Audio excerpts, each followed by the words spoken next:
Apakah kamu berada di posisi sedang makan di sebuah restoran mewah? Kamu memesan steak impor yang harganya selangit karena percaya kualitasnya paling hebat. Namun saat kamu mengintip ke dapur, ternyata koki yang memasaknya menggunakan pisau buatan bengkel tetangga kamu. Dan dagingnya pun berasal dari peternakan lokal yang baru saja memenangkan penghargaan dunia. Kamu merasa bangga sekaligus malu, karena selama ini kamu meremehkan apa yang ada di depan mata, hanya karena label luar negeri terlihat lebih keren. Analogi tadi adalah potret nyata posisi Indonesia hari ini.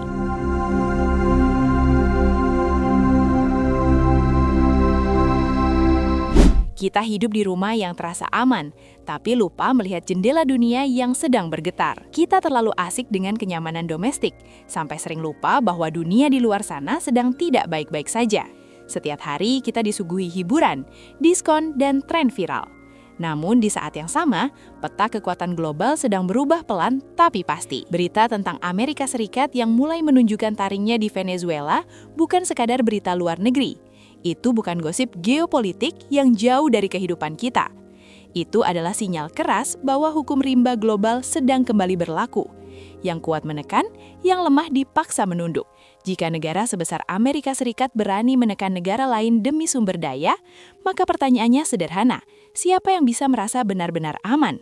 Siapa yang bisa menjamin wilayah kita yang kaya minyak, gas, dan nikel ini akan selalu baik-baik saja? Apakah kekayaan alam otomatis berarti perlindungan? Sejarah justru mengajarkan sebaliknya. Kekayaan seringkali mengundang masalah, bukan ketenangan. Di dunia yang semakin kasar, niat baik saja tidak cukup. Kedaulatan harus dijaga, bukan hanya diucapkan.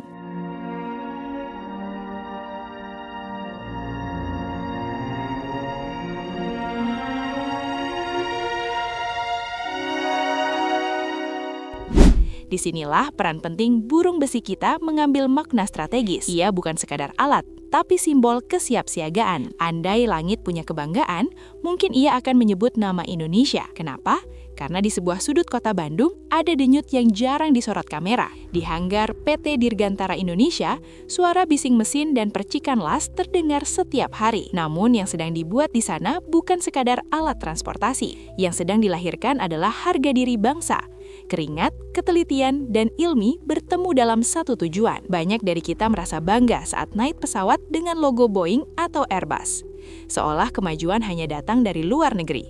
Padahal yang jarang kita sadari, banyak komponen penting pesawat-pesawat canggih dunia itu dibuat oleh tangan anak bangsa.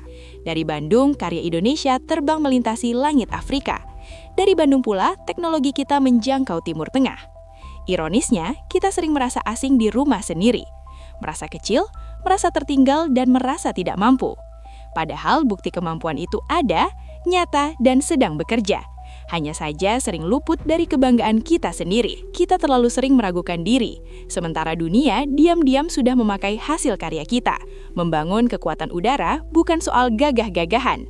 Ini soal memastikan rumah kita punya atap yang kokoh. Karena di dunia yang semakin liar, yang tidak siap hanya akan menjadi penonton. Dan Indonesia tidak dilahirkan untuk sekadar menonton. Mari kita bicara fakta, bukan sekadar bualan. Bukan asumsi, bukan opini kosong. Indonesia tidak sedang diam atau tertidur. Ada proses besar yang sedang berjalan di balik layar. Di sektor pertahanan, perubahan ini tidak kecil. Bahkan bisa dibilang yang paling masif dalam puluhan tahun terakhir. Prabowo Subianto sebagai Menteri Pertahanan sedang melakukan perombakan besar-besaran. Sebuah langkah yang mungkin belum pernah terjadi dalam 30 tahun terakhir. Bukan hanya soal membeli alutsista, ini soal membangun ulang fondasi pertahanan negara. Mari kita mulai dari satu fakta yang sering diremehkan.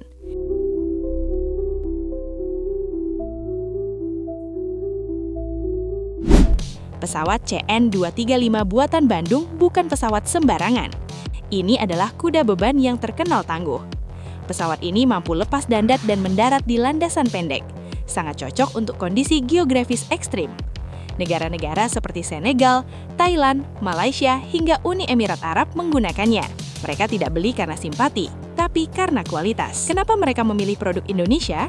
Jawabannya sederhana, tapi kuat. Perawatannya relatif murah. Mesinnya terkenal bandal dan tahan banting. Di dunia militer, keandalan lebih penting dari sekadar tampilan. Dan CN-235 sudah membuktikannya. Sekarang kita masuk ke bagian yang jarang dibahas. Jet tempur generasi 4+. Selama ini kita hanya sering mendengar nama F-16, padahal ada proyek yang jauh lebih strategis. Indonesia sedang berinvestasi besar pada jet tempur KF-21 Boramae, sebuah jet tempur semi-siliman. Jet ini dikembangkan bersama Korea Selatan. Bukan beli putus, tapi ikut membangun dari awal. Jika proyek ini selesai sesuai rencana, Indonesia akan masuk klub elit dunia. Klub negara yang mampu memproduksi jet tempur modern, bukan sekadar mengoperasikan. Ini bukan perkara gaya, ini soal loncatan teknologi dan kemandirian strategis. Lalu ada fakta lain yang sering disalahpahami. Belanja besar-besaran alutsista.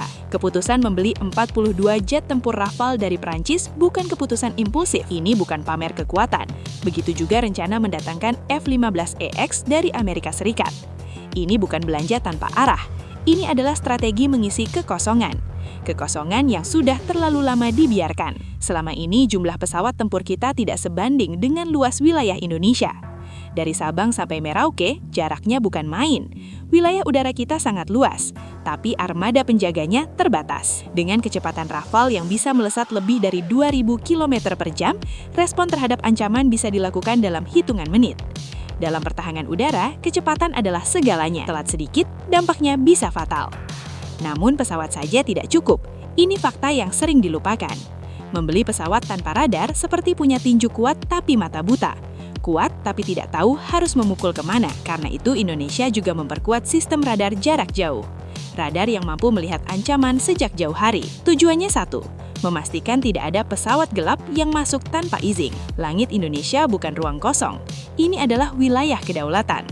Semua langkah ini menunjukkan satu hal. Indonesia sedang bersiap, bukan menantang. Karena di dunia yang semakin keras, yang bertahan bukan yang paling keras bicara, tapi yang paling siap. Lalu muncul pertanyaan penting, mengapa semua ini dilakukan sekarang? Kenapa bukan 5 atau 10 tahun lalu? Dan siapa sebenarnya yang membongkar kebuntuan lama ini? Jawabannya mengarah pada satu nama, Prabowo Subianto. Ia memilih jalan yang berisiko tapi strategis. Yang ia lakukan bukan sekedar belanja senjata. Ini adalah diplomasi pertahanan yang agresif. Di masa lalu, posisi Indonesia sering lemah. Kita datang sebagai pembeli yang tidak punya banyak syarat. Kita sering hanya bisa membeli senjata bekas, atau membeli baru tapi tanpa mendapatkan ilmunya. Alutsista datang, dipakai, lalu rusak. Saat rusak, kita kembali bergantung. Ketergantungan inilah yang menjadi kebuntuan puluhan tahun. Dan itulah yang sekarang coba dibongkar. Polanya diubah secara drastis. Syaratnya dibuat jauh lebih keras. Pesannya sederhana tapi tegas. Kalau saya beli pesawatmu, kamu harus ajarkan orang saya cara membuatnya. Bukan hanya cara menerbangkan, tapi juga cara merawat, memperbaiki, dan mengembangkannya. Inilah yang disebut transfer of technology. Bukan slogan, tapi tuntutan nyata. Indonesia tidak lagi mau jadi konsumen abadi. Indonesia mau naik kelas. Situasi dunia yang sedang memanas justru dimanfaatkan. Bukan dihindari, tapi dibaca dengan dingin. Negara-negara produsen senjata sedang butuh pasar. Dan Indonesia tahu posisi tawarnya. Ketika banyak konflik bermunculan, Indonesia datang dengan satu syarat utama, ilmu. Serangan Amerika Serikat ke Venezuela bukan sekadar berita jauh. Begitu juga ketegangan di Laut Natuna Utara.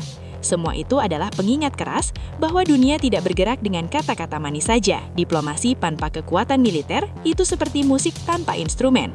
Indah di konsep, tapi hampa di kenyataan. Kamu tidak akan didengar jika kamu tidak punya kekuatan untuk berdiri tegak. Inilah realitas yang sedang dihadapi Indonesia. Dan inilah konteks dari semua langkah besar itu. Dengan memperkuat TNI Angkatan Udara, Indonesia sedang membangun volume suaranya sendiri. Bukan untuk berteriak, tapi agar tidak diabaikan. Pesan yang dikirim ke dunia cukup jelas. Kami cinta damai, kami tidak mencari konflik, kami tidak ingin perang. Tapi jangan salah paham, kami juga tidak takut. Jika kedaulatan kami diusik, kami siap berdiri dan bertahan. Bukan dengan emosi, tapi dengan kekuatan yang terukur. Karena di dunia yang semakin keras, niat baik harus didukung oleh kemampuan nyata.